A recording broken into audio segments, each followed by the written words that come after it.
તો ગીર સોમનાથમાં ગુરુકુલના સ્વામી પર સનસનીખેજ આક્ષેપ મુકાયા છે. માઇન્ડ વોશને લઈને વાતચીત કરવામાં આવી રહી છે આ ઓડિયો ક્લિપની અંદર, અને જે ઓડિયો ક્લિપ વાયરલ થઈ છે તે સ્વામી ખુદ અમારી સાથે જોડાઈ ગયા છે. જનાર્દન સ્વામી એક્સક્લુઝિવ ન્યૂઝ 18 ગુજરાત સાથે વાતચીત કરવા જઈ રહ્યા છે.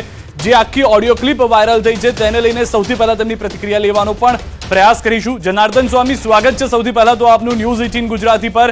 આપ અમારી સાથે જોડાયા છો આ સમગ્ર વાતચીતને લઈને. અવાજ આવી રહ્યો છે મારો આપને સ્વામીજી? યસ. જય સ્વામિનારાયણ. સૌથી પહેલા તો આપને હા આવે છે હા જય સ્વામિનારાયણ.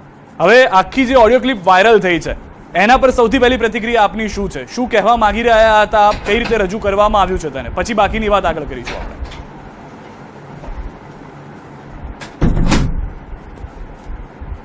જે ઓડિયો ક્લિપ વાયરલ થઈ છે એમની મને આજે જાણ થઈ છે, તો એમની કઈ રીતનું આગળનો પ્રોસેસ છે, કઈ રીતની ઓડિયો ક્લિપ છે, એમની તપાસ ચાલુ છે. જે બાળક સાથે વાત કરતા હતા એ બાળક કોણ છે એ તો આપને ખ્યાલ જ હશે, જેને આપે કોલ કર્યો, જેમનો કોલ આવ્યો આપના પર, આપ તેમને વાત કરી રહ્યા હતા તે. હવે એમાં શું છે, તમને વાત કર્યા પ્રમાણે એમાં એવું છે કે એમની જે ઓડિયો ક્લિપ છે એ મારી આજ જ નજરમાં આવી છે. એટલે એમની સાથે બધી વાત કઈ રીતનું શું છે, હું કઈ રીતનું એનો આખો તપાસ શરૂ છે, તપાસ થઈ જશે એટલે આપને આમ જાણ કરી દઈશું. બીજું એક મુખ્ય વસ્તુ તો એવી છે કે અમારે વાલી સાથે બધી વાતચીત થઈ છે અને વાલીની સાથે સમાધાન વ્યવસ્થિત થઈ ગયું છે અને વાલીને કોઈ પ્રકારનો એવો ઇસ્યુ નથી છે. સમજવા એમને મિસ્ટેક થઈ હતી તો એ બધી વસ્તુ એમને સ્વીકારીને અત્યારે આપણી સાથે એકદમ વ્યવસ્થિત રીતે જોડાઈ ગયા છે અને એમને કોઈ પ્રકારનો ઇસ્યુ છે નહીં હતી. આ જે ઓડિયો ક્લિપ છે એમાં અવાજ તો આપનો જ છે ને?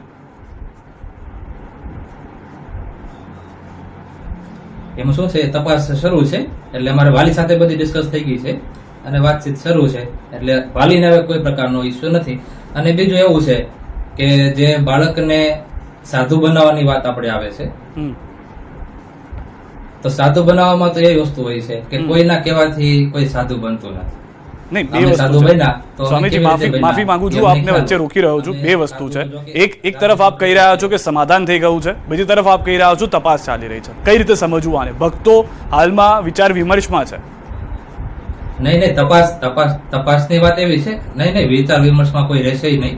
હું એવું કહેવા માંગુ છું કે ઓડિયો ક્લિપની તો તપાસ શરૂ છે, પણ અમારે સમાધાન થઈ ગયું છે. વાલી સાથે ડાયરેક્ટ રૂબરૂ બેસીને એમની સાથે વાતચીત કરીને એમને જે કઈ પ્રશ્ન હતા, અમારે જે કઈ પ્રશ્ન હતા એ બધા જેવી રીતે અમારે એનું સમાધાન કરવું પડતું હશે એ રીતે અમને ડિસ્કસ કરી. વાલી પણ અમારી સાથે એગ્રી છે, અમે પણ વાલી સાથે એગ્રી છીએ અને બધી રીતે અત્યારે કમ્પ્લીટ અમારી સાથે વાતચીત થઈ ગઈ છે. મેં તમને જે વાત કરી એ હું એ કહેવા માંગુ છું કે આપણે જે એમાં મીડિયામાં વારંવાર એવું આવે છે કે સાધુ બનવા માટે બાળકને સ્વામીએ બ્રેન વોશ કર્યું. બ્રેન વોશ તો એ વસ્તુ છે, કોઈથી સાધુ બનવાની વસ્તુ એવી છે કે ભાઈ તમે પણ, આપનું નામ શું? સિદ્ધાર્થ. હા, સિદ્ધાર્થભાઈ. એમાં એવું છે કે સાધુ બનવાની વસ્તુ તો શું છે કે કોઈના કહેવાથી કોઈ સાધુ ન બને. બાળક અહીંયા વારંવાર આવી શેના માટે જાય છે?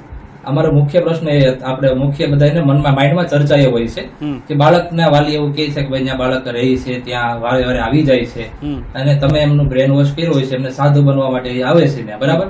હવે બ્રેન વોશ કરવાનું બાળક અહીંયા આવે છે એનું મુખ્ય તથ્ય શું છે એ આપણે જાણવાના પ્રયત્ન કરીએ કે શેના માટે બાળક અહીંયા આવે છે, બાળકને શું એવું છે કે બાળક દોડીને અહીંયા આવવાનો પ્રયત્ન કરે છે. એનું મુખ્ય વાત એ છે કે અહીંયા અમારા ગુરુકુલની એટલી બધી કાળજી લઈએ છીએ અમે બાળકને સાચવીએ છીએ. બાળકના શિક્ષકો એમને બાળકને ભણતરમાં ગમે એટલી વાર પૂછવું હોય, એમને 10 વાર પ્રશ્ન પૂછવા હોય તો શિક્ષક એમ ન કહે કે તને હવે નહીં આવડે, એને સમજાવે, પ્રેમથી સમજાવે. જમવાની પણ આપણે એવી વ્યવસ્થા છે અહીંયા કે બાળકના વાલીને બપોરે સાંજે ગમે ત્યારે અહીંયાથી નીકળે અમને ફોન પણ નહીં કરવાનો.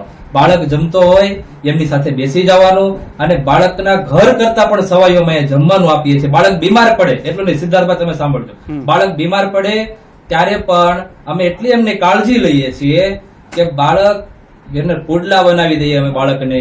એમને મેડિકલ જે કઈ દવાખાનાની જરૂરિયાત પડતી હોય તાત્કાલિકના ધોરણે, એક દિવસને કે એક કલાકની વાર ન હોય એટલાના ધોરણે અમે બાળકની ટોટલ વસ્તુની સારવાર કરતા હોઈએ છીએ. એટલા માટે બાળકને અહીંયા ગમતું હોય ભણવાનું, પાછું રિઝલ્ટ પણ આપણું સરસ છે. શિક્ષકો અત્યારે 10માનું 12માનું રિઝલ્ટ અમારું આવ્યું, 99%, 98%, 12માનું રિઝલ્ટ છે, 10માનું પણ સારામાં પણ અહીંયા જનાર્દન સ્વામીજી બે સવાલ એ ઉભા થાય. આપ જે વાત કરી રહ્યા છો માઇન્ડ વોશની, મીડિયા જે ચલાવી રહ્યું છે તેનું કારણ એ છે સ્વામીજી, કારણ કે ઓડિયો ક્લિપની અંદર, કારણ કે આપને ત્યાં શીખવાડવામાં આવે છે કે હઠ ન કરવી જોઈએ, પરંતુ અહીંયા ઊંધું હતું કે આપ કહી રહ્યા હતા કે હઠ કરવાની, જમવાનું નહીં, બહાર જઈને ફોન કરવાનો, આ ઓડિયો ક્લિપની અંદર, એટલે માઇન્ડ વોશનો સવાલ ઉભો થયો છે. તેને લઈને શું કહેશો? નહીં એ આપણે ઓડિયો ક્લિપની વાત, ઓડિયો ક્લિપ નહીં એવું છે સિદ્ધાર્થભાઈ, ઓડિયો ક્લિપની વાત એવી છે કે એ મારી નજરમાં આવી છે, કઈ રીતની છે શું છે એ અમે તપાસ કરીને તમને નહીં, એમાં આપે કહ્યું છે કે આપને તમને ચલો એક મિનિટ માટેનો સમય આપો, તમને સંભળાવીએ આ ઓડિયો ક્લિપ, કદાચ તમારે ધ્યાનમાં નથી આવી, આ સંભળાવી દઈએ આપને, પછી આપણે આની ચર્ચા આગળ કરીએ. 1 મિનિટનો સમય આપો. પીસીઆર ટીમ પ્લીઝ પ્લે કરી દેજો. નહીં સિદ્ધાર્થભાઈ. हेलो અરે અરે अरे अरे गुरु કેમ છે સારું. કાનાને? કાલ ફોન કર્યો તો પણ નતો ઉપાડ્યો, ભાઈએ ઉપાડ્યો તો, તો પછી ઓલા ફોન માંથી ન કરે? પછી ચાર ફોન ઓલામાં કર્યો તો તમારામાં. એવું છે? અને કેદી આવવાનું છે? તમે કે કાલ આવી જાવ. કાલ? હા હા રેડી, તાર વાટ જોઈશ. કાલે સેટિંગ કાલે તો પરમ દિવસે ફાઇનલ. હા હા છે, અત્યારથી નહીં કહેતો ફોન આવી ગયો એટલે કાલે સવારમાં કીધું મને જ મૂકી દેજો. હા સાંજે બરાબર. પછી નથી ટાઈમ ને એવું કંઈ કરે ને કે તું ગુરુકુલ પૂછી લો સાહેબની ફ્રી હોય તો આ બધું આવતા હોય તો એને રહ્યો જાઓ. હા કરવાનું કાલે લઈ આવજો. હા સારું, મજા આવે ને અહીં પછી હા નાઇટ ક્રિકેટ રમવાની. હમ. બાકી સારું છે ને બધું? હા કાલે આવું છે પરમ દિવસે? કાલ કાલ કાંઈક સારી રીતે ગોઠવી લેજો કે અટકે તો પાછું ખબર વગરનો બહારથી ગમે ત્યાંથી ફોન કરી દેજો. હા હેઠ રાખવાની હો, અને પછી ના પડીને એવું કરે ને તો ખાવાનું બધું બંધ કરી દેવાનું. સ્વામીજી સાંભળ્યું આપે, અવાજ પણ આપનો છે, જે રીતે હું અત્યારે વાતચીત કરી રહ્યો છું, હઠ કરવાની વાત છે, બીજી જગ્યાએથી બહાર જઈને ફોન કરવાની વાત છે, હવે શું કહેશો આપ?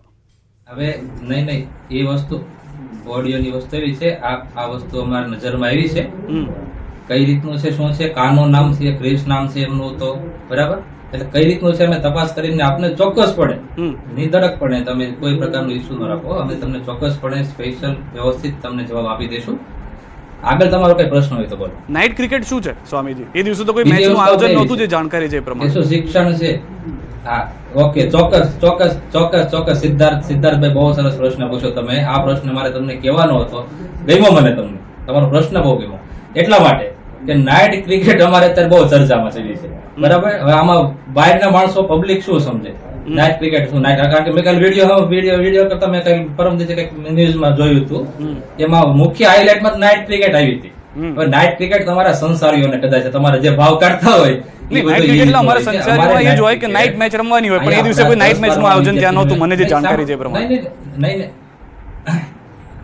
હા એ જાણકારી આપું છું તમને જાણકારી આપું, તમને બધી રીતની વાત કરું, આખી ડિટેલથી તમને પ્રૂફ સાથે કહી દઉં કે નાઇટ ક્રિકેટ શું છે. એટલે તમને નહીં, અમારે તો અમારા હરિભક્તો, અમારા વાલી, જે અમારા વાલીને અમારા પ્રત્યે એટલો શ્રદ્ધા હોય, અમારા હરિભક્તો પ્રત્યે અમારા પ્રત્યે લાગણી હોય, અમારો ભાવ હોય, જે અમને એટલો સપોર્ટ કરીને ગુરુકુલમાં લાખો રૂપિયાનું દાન કરતા હોય, એવા વાલીને પણ આવા પ્રશ્ન હોય છે. અમારે એને સંતોષકારક મારે જવાબ આપવો પડશે, અને મારે એમને સંતોષકારક જવાબ ને એને મારે વિશ્વાસ અપાવવો છે કે તમે જેને સમર્પણ કરો છો એ સાધુ નાઇટ ક્રિકેટ જેવી તમે જે સંસારીય અર્થ કાઢતા હોય ને એવા એ સંતો નથી. નાઇટ ક્રિકેટ શું છે એના મનમાંથી અને અમારા બાળકના વાલીના મનમાંથી પણ એ પ્રશ્ન નીકળી જાય, એટલા માટે તમને સચોટ અને પ્રૂફ સાથે તમને હું આપું છું. નાઇટ ક્રિકેટ અમારે જે 10-12 વાળા વિદ્યાર્થી હોય ને એ વિદ્યાર્થીને વેકેશન પડી જાય, પછી જે બાળકો અમારે બીજા વિદ્યાર્થીઓ ભણતા હોય એમના માટે દરરોજને માટે સાંજે 9 થી 10, 9 થી 11 અમે બાળકોને ક્રિકેટ રમાડતા હોઈએ. એનું નામ અમે આપ્યું છે નાઇટ ક્રિકેટ. આ અમારા વાલી પણ બધા સાંભળતા હોય છે, અમારા બાળકો પણ બધા સાંભળતા હોય છે તે લાઈવમાં, અને અત્યારે મારા વિદ્યાર્થીઓ પણ અહીંયા 12મા વાળા બાળકો વતન છે, એની હાજરીમાં અમે કોઈ ખોટું પણ ના બોલતા હોઈએ. એ વિદ્યાર્થીઓને પણ ખબર છે, ટોટલ બધા બાળકોને, અથવા તમે ગમે ત્યારે અમારા કોઈ પણ વિદ્યાર્થી હોય, અમારા કોઈ પણ વાલી હોય, એમને તમારે પૂછી લેવાનું કે ભાઈ નાઇટ ક્રિકેટ શું છે. આપણે દરરોજને માટે રાત્રે 9 થી 11 જે આપણે રમાડીએ છીએ બાળકોને એનું અમે નાઇટ ક્રિકેટ નામ આપ્યું છે. હવે આ ક્યાંથી શબ્દ આવ્યો? જો કે ઓલો એ ઓડિયામાંથી કદાચ આવ્યો છે એવું મને લાગે છે. પણ એ નાઇટ ક્રિકેટ વસ્તુ એવી છે કે એ વસ્તુમાં કોઈ પ્રકારનું એવું નથી કે આપણે કોઈ બીજી રીતનો કાર્ય થયું હોય. નાઇટ ક્રિકેટ તમે અમારા કોઈ પણ વાલીને અથવા વાલી નહીં, તમે અમારા નાનકડા 3જા વાળા 4થા વાળા બાળકને પણ તમે પૂછી શકો છો કે નાઇટ ક્રિકેટ શું છે. આપણે દરરોજના માટે 9 થી 11 બાળકને નાઇટ ક્રિકેટ રમાડવામાં આવે છે. એ વસ્તુ નાઇટ ક્રિકેટમાં છે, નહીં કે તમે જે આપણે બધા અમુક માણસો સમજતા હોય એવો અર્થઘટન એનું નથી. અમે એવા સંતો નથી. અમારા વિદ્યાર્થીઓના વાલીને જે હૃદયમાં આશા છે ને કે અમારા સંતો પવિત્ર છે, એ અમે સારધાર કરીને બતાવીએ છીએ. એવી રીતે અમે જીવન જીવીએ છીએ, તો જ હું તમારા સામે આવ્યો હોય. બાકી નાઇટ ક્રિકેટ ની કઈ અવળી વાત હોય ને તમારે તમારી સામે મોઢું દેખાડવું એ અશક્ય છે. હું તમારી સામે બેસી ન શકું. સિદ્ધાર્થભાઈ, તમે આ પ્રશ્ન કર્યો ને, અતિ આનંદ થયો મને કે હું મારા વાલીને અને અમારા હરિભક્તોને હું સચોટ વ્યવસ્થિત જવાબ આપી શકું. જનાર્દન સ્વામીજી, નાઇટ ક્રિકેટની વાત આપે કરી, જે આપે પોતાની રીતે રજૂ કર્યું છે, પરંતુ બે વાત અહીંયા આગળ હજી પણ ખટકી રહી છે. હઠની વાત જે આપ તરફથી કહેવામાં આવી રહી છે કે ગમે તેમ કરીને આવી જવું, માઇન્ડ વોશની વાત કરવામાં અહીંયા સ્પષ્ટ જોવા મળી રહ્યું છે કે ખાવાનું બંધ કરી દેવું, બીજી જગ્યાએથી ફોન કરવો, એને લઈને જવાબ આપશો? જાણ કરી નહીં. સિદ્ધાર્થભાઈ તમને મેં વાત કરી પહેલા કીધું એ પ્રમાણે જ છે. અમે એની ટોટલ ડિટેલથી તપાસ કરીશું. નહીં, આપ બોલ્યા છો કે નથી બોલ્યા? ફક્ત આપ એટલું જણાવી દો, આપે કીધું છે કે નથી કીધું? વ્યવસ્થિત એ જ અમે કહીએ છીએ તમને, એ જ કહીએ છીએ અમે તમને. એની ચર્ચા અમારી પાસે ઓડિયો ક્લિપ હજી કાલે આવીને આજે તમે મને સંભળાવી, બરાબર? એની સાથે અમે હું તમને સ્પેશિયલ વાત કરીને તમને રેકોર્ડિંગ કરીને મોકલી દઈશ કે આનું શું છે તથ્ય, બરાબર? એટલે એ વાત તમે અત્યારે આનો પ્રશ્ન આ રીતનો છે એટલે તમે આ રીતનો જવાબ દેજો. ખૂબ જ આભાર સ્વામીજી, આપ અમારી સાથે જોડાયા. આપ જોડાયેલા રહેશો અમારી સાથે. આપની પાસે પરત આવીશું. એક વિરામ માટે ફક્ત રોકાઈ રહ્યા છે. ફરી એક વખત આવી આપની પાસેથી અનેક મહત્વના મુદ્દાઓ જે આપનો પક્ષ છે તે પણ ક્લિયર કરવાનો પ્રયાસ કરીશું. હાલ એક વિરામ.